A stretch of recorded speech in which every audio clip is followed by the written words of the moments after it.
Trump and Modi, the two world leaders, meeting in the Oval Office. We have part of that conversation. Let's watch it now. They're going to be purchasing a lot of our oil and gas. We have more oil and gas than any other country in the world by far. And they need it, and we have it.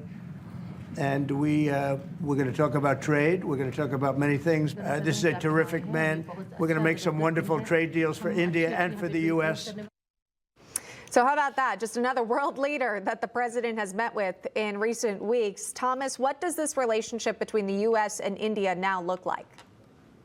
Well, hopefully things start to look better, and that talk about trade, talk about opening up trade is a positive development.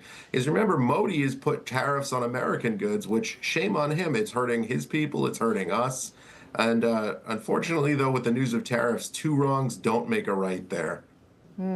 Hillary, how do you see this? Because we've seen the beautiful phrase tariffs time and time again by President Trump, and it seems to have a pretty strong impact, at least with the fact that world leaders are stopping by the Oval Office.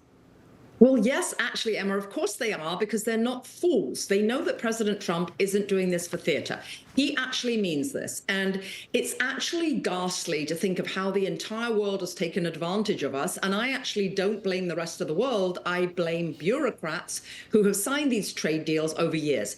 Maybe the U.S. did aim to rebuild the rest of the world after the Second World War. But if you go back and watch, very interestingly, any clips that President Trump, former president, when he wasn't president, since the 1980s, when he was on air, Emma, he would say the same thing. We're being taken advantage of, and we have been, and he's putting a stop to that. And what I love is his expression about the External Revenue Service. You know, the U.S. did not have taxes until the First World War.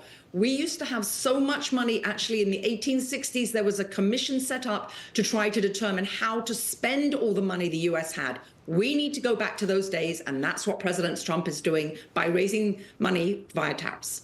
And it's not just the announcement of new tariffs, it's also those reciprocal tariffs, right? So if you're going to charge us, we're going to charge you too. He mentioned that yesterday in the Oval Office. Let's watch.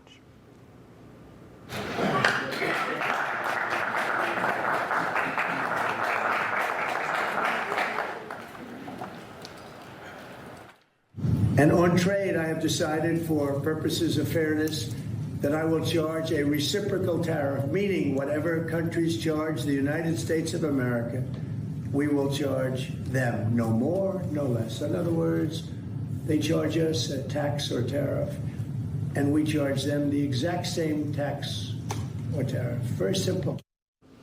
And we were learning, John, that could be delayed a little bit. But still, what's the strategy behind that announcement?